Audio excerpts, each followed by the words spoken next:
Salam dan selamat pagi Bapak, perkenalkan nama lengkap saya Damaris Meti dengan NIM 1734 030024, jurusan Sosiologi Fakultas Ilmu Sosial dan Ilmu Politik.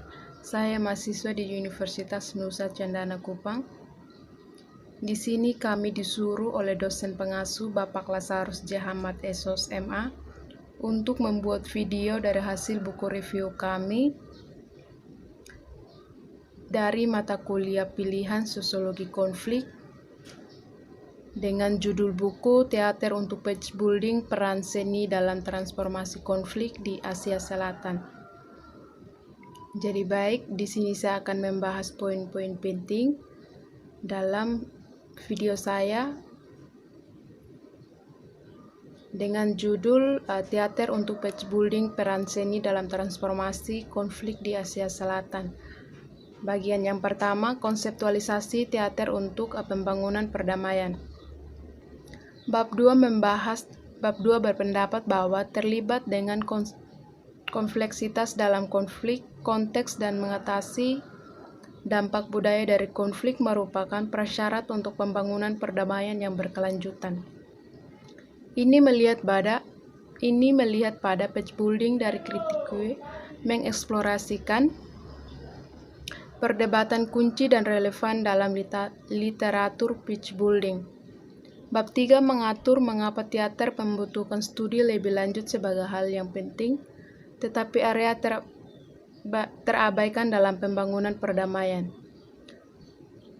Ini mengeksplorasikan potensi teater dan batasan untuk pembangunan perdamaian.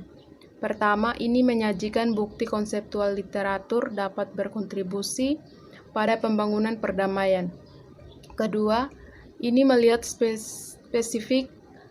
spesifikasi cara-cara teater dapat berkontribusi pada pembangunan perdamaian, termasuk bagaimana multivokalis dan dialogisnya berkaitan dengan teater.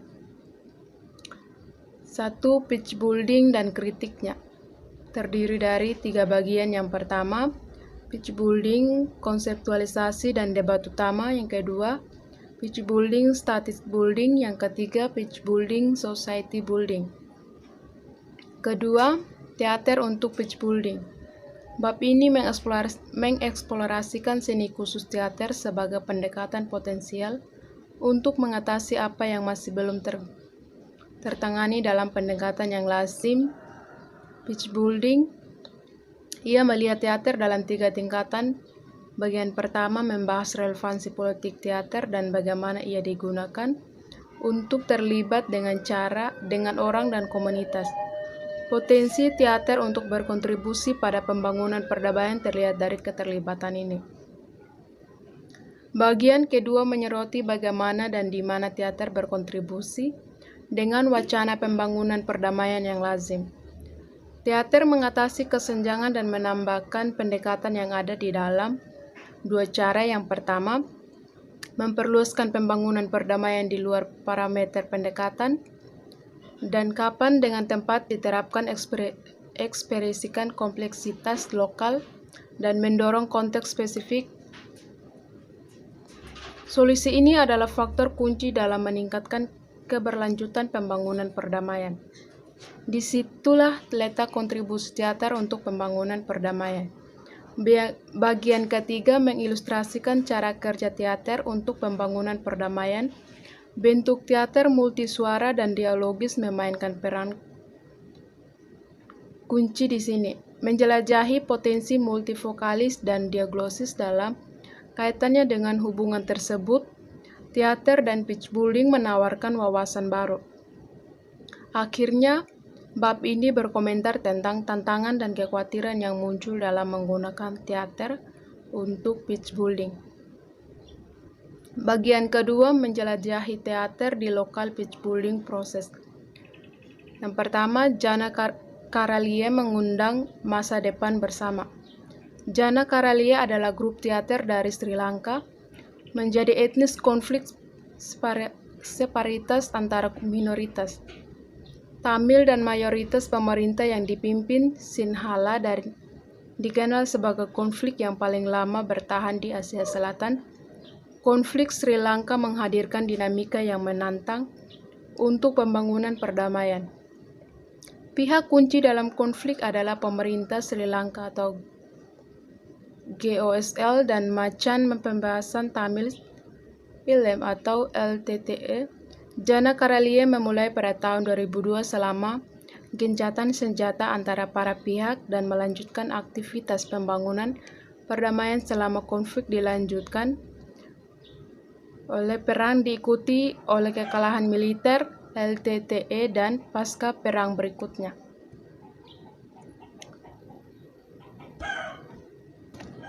Bentuk teater yang multilokal dan dialogis di Jana Karalia menciptakan ruang tempat pesta dan narasi dalam konflik etnis Sri Lanka bisa datang bersama grup menggunakan bentuk multilokal dan diagnosis di teater dan tidak untuk memfasilitaskan rumput yang aman bersama dan ditinggalkan di tengah-tengah yang lazim ketegangan etnis. Bab ini membahas karya Jana Karalia yang didasarkan pada konteks Sri Lanka, informasi yang latar belakang tentang konflik. Sri Lanka menimbulkan tantangan bagi pembangunan perdamaian di permukaan tanah yang Jana Karalia melanjutkan ke alamat diskusi juga menempatkan kelompok teater di dalam konteks kerja khususnya dengan menggambarkan pendekatan Jana Karalia pembangunan perdamaian dalam konflik Sri Lanka. 2. Jana Sanskriti, transformasi melalui pemberdayaan. Jana Sanskriti adalah sekelompok aktivitas teater akar rumput dari India, membahas kekerasan struktural di Benggala Barat. Jana Sanskriti menggunakan teater untuk menghadirkan bentuk multifokal dan dialogis yang penting, tetapi kurang mendengar narasi kekerasan struktural menjadi wacana komunikan. Kelompok teater menjalankan aktivitisme politik melalui sejumlah jalan yang bertujuan untuk transformasi kekerasan struktural terutama di Bengal Barat. Namun bab ini tidak bertujuan untuk menyajikan gambaran konklusif dari kegiatan kelompok melainkan bertujuan untuk terlibat dengan elemen Jana Sanskriti terpilih yang relevan dan spesifik peace building. Jana Sanskriti atau transformasi melalui pemberdayaan, yakni yang pertama, latar belakang konflik Jana Sanskriti, yang ketiga, melakukan perlawanan, keempat, triggering transformasi, kelima, kesimpulan. Yang ketiga, Sarwanam berbicara untuk rakyat. Sarwanam, kelompok teater yang berbasis di Kathmandu, Nepal, adalah fokusnya bab studi kasus terakhir ini. 2 bab studi kasus sebelumnya dari buku masing-masing mengeksplorasikan bagaimana teater membawa pesta dan narasi masuk konflik bersama di Sri Lanka dan bagaimana teater dilakukan untuk mengatasi kekerasan struktur di Bengal Barat. Bab ini memiliki kesamaan dengan kedua kasus ini, tetapi menambahkan aspek yang saling melengkapi dan berbeda menggunakan teater untuk pembangunan perdamaian. Sarwanam menggunakan bentuk teater dialogis dan multifokal untuk mengesampingkan perspektif warga sebagai bagian dari wacana publik tentang konflik. Bab ini membahas bagaimana informasi latar belakang tentang konflik Nepal dan kelompok teater membantu menempatkan Sarwanam di dalam konteks kerjanya. Eksplorasi praktek teater Sarwanam menyoroti bagaimana teater membuka kemungkinan percakapan antara parti dan narasi dalam konflik. Diskusi ini menguraikan cara-cara yang Sarwanam menggunakan teater untuk membuat perspektif warga yang dikucilkan menjadi bagian dari wacana publik tentang konflik. Keempat, kesimpulan. Menjelajahi seni untuk pembangunan perdamaian adalah pencarian kekuatan transformatif tentang apa yang disampaikan ketika Gejolak emosional dan politik konflik ini adalah tindakan mempelajari apa yang sebenarnya yang menggerakkan kita untuk mengenali, mengakui, dan terhubung dengan kemanusiaan kita sendiri dan juga itu. Pada saat dunia kita yang kita kenal dengan runtuh sekitar kita, pada saat argumen nasional yang dihitung dengan kerangka kebijakan yang dibentuk dengan baik gagal masuk akal bagi kemanusiaan, seni dapat menciptakan riak halus namun kuat di ruang komunikal kita yang biasanya mati atau jika digunakan dengan tepat, terhubung dan diperkuat mencakup seluruh bangsa. Demikian hasil pembahasan materi dari buku review ke-8 yang tentang mata kuliah konflik. Sekian dan terima kasih.